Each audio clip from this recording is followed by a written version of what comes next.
Hi friends, I am सबा। आज हमारा 7th day है इस जर्नी का, जिसमें हम बायो को सिर्फ सुनकर याद कर रहे हैं। आज हम cell the unit of life से centrosome, centriole and cilia and flagella को कवर करेंगे। So before we start the video, please hit the like button and subscribe my channel. Centrosome and centriole animal में होता है। इसका function cell division का है। Membrane less होता है। फंजाई एंड एल्गी में भी पाया जाता है, बट हायर प्लांट्स में नहीं होता। अब बात करते हैं सेंट्रोसोम के स्ट्रक्चर की। तो सेंट्रोसोम के सेंटर में सेंट्रियोल होता है, जो कि दो होते हैं, जिसको डिप्लोप्लाज्म भी कहते हैं। अब जो सेंट्रियोल है वो परपेंडिकुलर टू ईच अदर होते हैं। उसके बाद जो सेंट्रियोल के बाहर जो मटेरियल होता है उसको एमॉर्फस बोलते हैं, पेरिसेंट्रियोलर मटेरियल बोलते हैं, क्लिनोप्लाज्म बोलते हैं, सेंट्रोस्फियर भी बोलते हैं। सेंट्रियोल और एमॉर्फस मिलकर सेंट्रोसोम बनाते हैं। अब इंटरनल स्ट्रक्चर की बात करते हैं सेंट्रियोल की। तो सेंट्रियोल का जो अरेंजमेंट है वो कार्ट व्हील अरेंजमेंट है। 9+0 अरेंजमेंट मतलब पेरिफेरल अरेंजमेंट है। पेरिफेरल मतलब कोने से, कोने में 9 है, सेंटर में 0 है। 9 ट्रिपलेट ऑफ माइक्रोट्यूब्यूल प्रेजेंट होते हैं, ठीक है, कोने में। और बीच में जो है प्रोटीनीशियस चीज़ होती है, जिसको हब बोलते हैं। प्रोटीनीशियस हब से ही रेडियल स्पोक्स निकलती हैं, जो माइक्रोट्यूब्यूल को जो है ज्वाइन करती हैं। वो भी 9 रेडियल स्पोक्स होती हैं।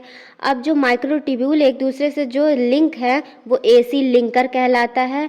और अगर बात करते हैं माइक्रोट्यूब्यूल इन सेंट्रियोल में कितने माइक्रोट्यूब्यूल होते हैं, तो 27। और सेंट्रोसोम में टोटल कितने माइक्रोट्यूब्यूल होंगे, 54। अब बात करते हैं कि कौन क्या बनाता है। सेंट्रियोल से बनती है basal body. Basal body cilia and flagella बनाती है। और सेंट्रियोल जो है स्पिंडल फाइबर भी बनाता है, जो कि सेल डिवीजन में हेल्प करता है एनिमल्स में। Cilia and flagella. Cilia small many works like oars. Oars मतलब चप्पू। जब नाव चलाते हैं तो चप्पू यूज़ करते हैं, वही चप्पू की तरह ये काम करते हैं। मतलब सेल भी मूव कराते हैं और मीडियम भी मूव कराते हैं। फ्लैजेला लॉन्ग होते हैं, फ्यू होते हैं, सेल मूवमेंट को ही सिर्फ कराते हैं। सेल की ही मूवमेंट सिर्फ फ्लैजेला कराता है। अब प्रोकैरियोटिक फ्लैजेला और यूकैरियोटिक फ्लैजेला स्ट्रक्चरली डिफरेंट होते हैं। अब बात करते हैं स्ट्रक्चर की। तो ये मेम्ब्रेन बाउंड होते हैं। Centrosome and centriole non membrane bound थे और ये मेम्ब्रेन बाउंड है, ठीक है। अब ये क्या है, हेयर लाइक आउट ग्रोथ होती है प्लाज्मा मेम्ब्रेन की।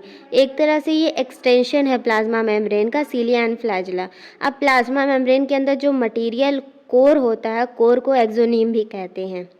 तो इसके कोने में जो है peripheral 9 doublet of microtubule present होते हैं।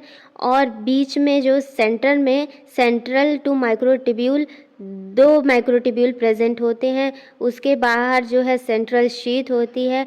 और सेंटर के माइक्रोट्यूब्यूल को जो ज्वाइंट करती है उसको ब्रिज बोलते हैं। और जो अंदर का पूरा मसाला है वो एक्सोनीम कहलाएगा। और सेंटर से जो माइक्रोट्यूब्यूल पेरिफेरल से अटैच कराती है उसको रेडियल स्पोक्स कहते हैं। इसका अरेंजमेंट 9+2 अरेंजमेंट है। वो कैसे, 9 जो है वो पेरिफेरल डबलेट है, 2 सेंट्रल माइक्रोट्यूब्यूल है। अगर हम बात करते हैं total number of microtubule in सीलिया and flagella, तो 9 तो बाहर हो गए। 9 डबलेट ऑफ माइक्रोट्यूब्यूल है, मतलब 2 हैं, तो 9 × 2 हो गया 18। और सेंटर में 2 हैं, तो 18 + 2 = 20। तो ये था centrosome and centriole, सीलिया and flagella. हमने पूरा अच्छे से याद कर लिया है एक एक पॉइंट्स। अगर आपको लगता है कि कुछ भी आपसे मिस हो गया तो प्लीज़ दोबारा सुने और रिवाइज करें अच्छे से। मेरी बहुत मेहनत लगती है ये वीडियो बनाने में। I have so many efforts in this video. So please मेरे इस मेहनत को सपोर्ट करें, मेरे चैनल को सपोर्ट करें। And thanks for watching my video. And मेरे चैनल को सब्सक्राइब करें, अपने दोस्तों को ज़रूर शेयर करें। And please like the video।